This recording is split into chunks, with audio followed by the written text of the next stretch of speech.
Assalamualaikum warahmatullahi wabarakatuh. Perkenalkan, nama saya Ayu Lestari dari kelas TI 19B. Di sini saya akan menjelaskan tentang linear programming metode dualitas. Dalam pemodelan pemrograman linear, konsep pertama dalam dualitas disebut primal, sedangkan yang kedua disebut dual. Bentuk dual merupakan kebalikan dari bentuk primal. Berikut di tabel adalah perbedaan antara masalah primal dan masalah dual. Bisa dibaca. Lalu dalil-dalil dualitas. Di sini ada jika primal memaks F sama dengan CX dengan kendala AX kurang dari sama dengan B, maka dualnya meminim G sama dengan BY dengan kendala AY lebih besar dari C.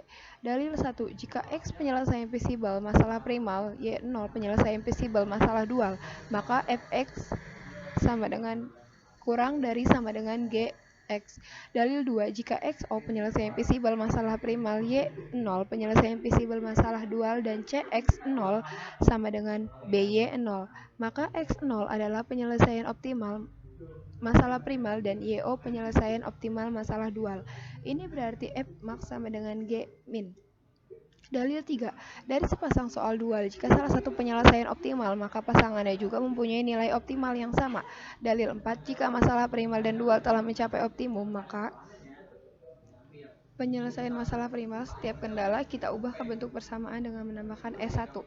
Jika select variabel SK pada primal lebih besar dari 0, maka variabel ke K pada dual bernilai 0. Jika XK pada primal lebih besar 0, maka select variabel ke K pada dual bernilai 0, dan ini berarti kendala ke K pada dual berbentuk persamaan. Contoh soal masalah primal, meminimalkan F sama dengan 40x1 plus 12x2 plus 40x3. Kendala 1. 2x1 plus x2 plus x3 lebih besar sama dengan 20. Kendala 2. 4x1 plus x2 plus x3 lebih besar sama dengan 30. x1, x2, x3 lebih besar dari 0. Tentukan 1. Masalah dualnya. Yang kedua, selesaikan masalah dualnya. Yang ketiga, selesaikan masalah primalnya. Penyelesaian. Memaksimumkan G sama dengan 2. Langkah 1. Mengubah ke bentuk standar. Persoalan di atas sudah berbentuk standar, sehingga tidak perlu dirubah. Langkah 2. Menentukan masalah dualnya. Y1 plus 30Y2 dengan kendala 1. 2Y1 plus 4Y2 lebih kurang dari sama dengan 40. Kendala 2. Y1 plus Y2 kurang dari sama dengan 12. Kendala 3. Y1 plus Y2 kurang dari sama dengan 40. Langkah 3. Mencari penyelesaian optimal dari salah satu masalah dapat melalui primal terlebih dahulu atau primal terlebih dahulu.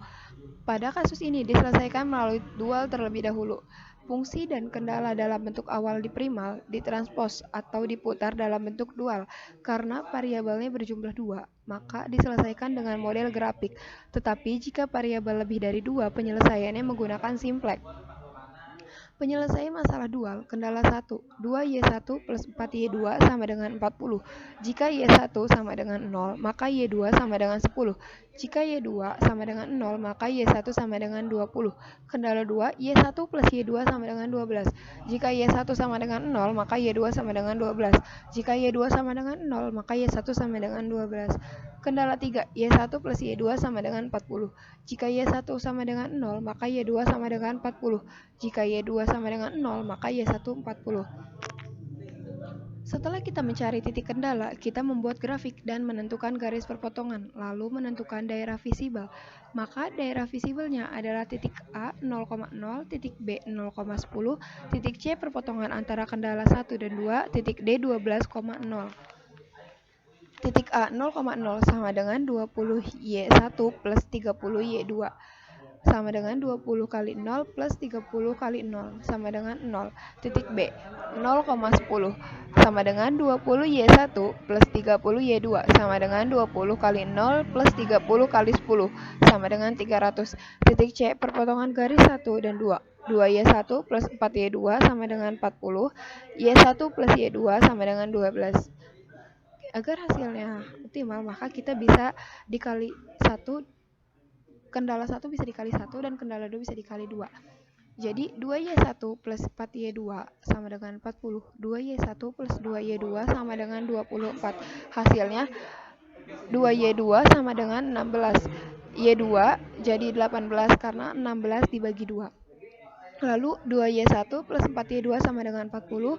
2Y1 plus 4 dikali 8 sama dengan 40. Jadi Y1 hasilnya 4. 20Y1 plus 30Y2. 20 dikali 4 plus 30 dikali 8. Hasilnya 320. Titik D. 12,0. 20Y sama dengan 20Y1 plus 30Y2. Sama dengan 20 dikali 12 plus 30 dikali 0. Hasilnya 240. Maka kita menemukan titik optimum yaitu pada titik C karena memiliki nilai maks besar. Lalu langkah 4, mencari penyelesaian masalah primal dengan menggunakan dalil 4. Kita bisa lihat dulu dalil keempat pada slide ketiga, yaitu berbunyi, jika masalah primal dan dual telah mencapai minimum, maka dalam penyelesaian masalah primal, setiap kendala kita ubah dengan kebentuk persamaan dengan menambahkan S1. Jadi, hasilnya 2Y1 plus 4Y2 plus S1 sama dengan 40. 2 dikali 4 plus 4 dikali 8 plus S1 sama dengan 40. Jadi 8 tambah 4 tambah 32 tambah S1 sama dengan 40. S1 sama dengan 0. Y1 plus Y2 plus S2 sama dengan 12. Jadi 4 tambah 8 tambah S2 sama dengan 12. S2 sama dengan 0. Kendala 3, Y1 plus Y2 plus S3 sama dengan 40. Jadi 4 tambah 8 tambah S3 sama dengan 40. Hasilnya S3 sama dengan 28. Maka didapatkan nilai S1 sama dengan 0, S2 sama dengan 0, dan S3 sama dengan 28. Karena nilai S3 lebih dari 0, maka nilai X3 sama dengan 0. Selanjutnya kita mencari nilai X1 dan X2.